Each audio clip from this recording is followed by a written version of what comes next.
Welcome back! In our last lesson, we covered Section 1, Patient Demographics, the foundation of every record. Now we'll shift our focus to the next critical component. Section 2, the injury event. This section is all about documenting the what, where, when, and how of a traumatic event. By the end of this lesson, you'll be able to accurately record the details of an injury, including the date, time, and location. You will also learn to differentiate and correctly identify and code the type, mechanism, location, and intention of the injury. We'll also cover how to confidently enter detailed information for transport-related incidents, and, most importantly, how to avoid common errors to ensure your entries are accurate and complete. In this module, we move from who the patient is to understanding what happened to them. This section captures the fundamental circumstances of the traumatic event. Every field you complete helps to build a detailed picture that is essential for prevention, research, and understanding trauma patterns in Malaysia.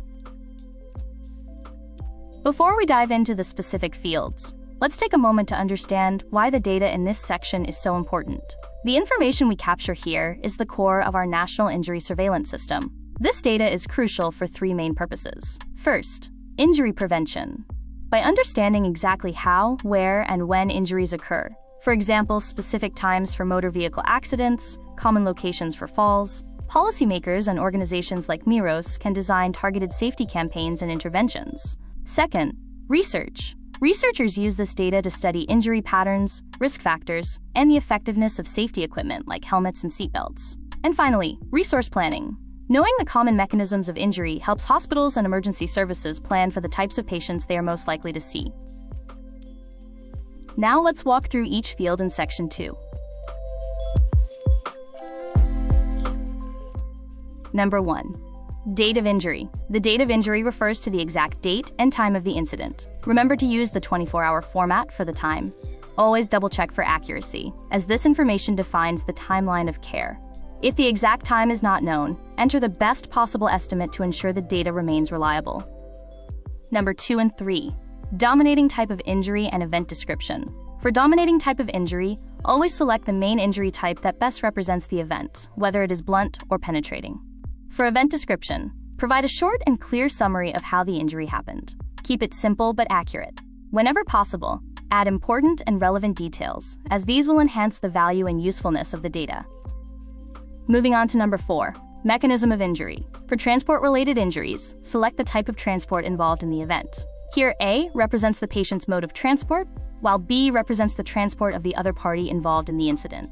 Always make sure the correct category is chosen, as this information is essential for accurate data analysis. Now, here's a key tip to ensure accuracy and speed. When selecting the position of patient in vehicle, use the clickable diagram. This helps you prevent errors and makes data entry faster. For transport injuries, adding details for the car or motorcycle enhances data value. Fill in as much detail as you can find from the police or ambulance reports, including the vehicle make and model. Another important point. In a multi-vehicle crash, like a car versus motorcycle, you must document both vehicles. Do not leave the second vehicle blank. If it was a single vehicle crash, the second field can be left blank or noted as, quote, crashed into object. Moving on, number 5 and 6. Safety devices use field lets us know what protection was in place. Because this is a multi-select field, you can choose all of the relevant devices that were used. If a device was available but not used, for instance, a passenger with a seatbelt in the car but not wearing it, you should select both the specific device and not used. This helps us understand if the device was present but not utilized. Be sure to check all that apply. For example, a motorcyclist might only have a helmet, while a car passenger might have both a seatbelt and a child seat. Next is the intention of injury field. Here, you'll select the option that best reflects the case. For example, if the injury was from a fight or an attack, use assault.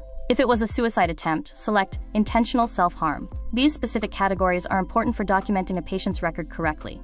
Do not guess the intent. If the clinical notes or police report are unclear, you must select unknown. These details provide crucial context for our data and support injury prevention efforts.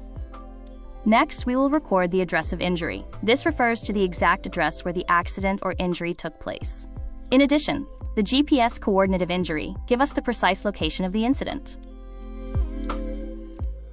To locate a patient's coordinates using Google Maps, open Google Maps. Search for the patient's address or location. Pin the exact spot on the map. The latitude and longitude will appear in decimal degrees, also known as DD format. Copy these coordinates and enter them into the MTR system. For example, if you search for Hospital Sungai Buloh, the coordinates are latitude 3.21984, longitude 101.58313. By recording both the address and the GPS coordinates, we improve accuracy and strengthen the value of the trauma registry data.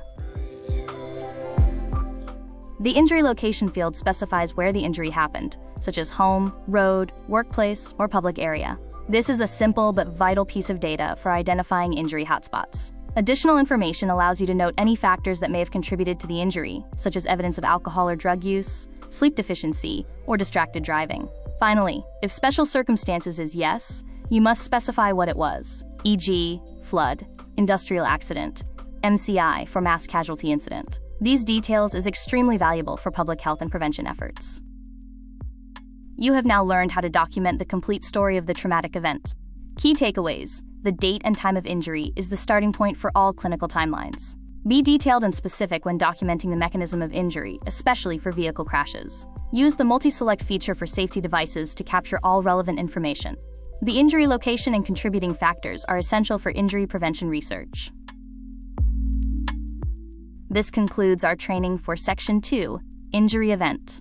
Next lesson, we will follow the patient's journey in Section 3, Out of Hospital Care.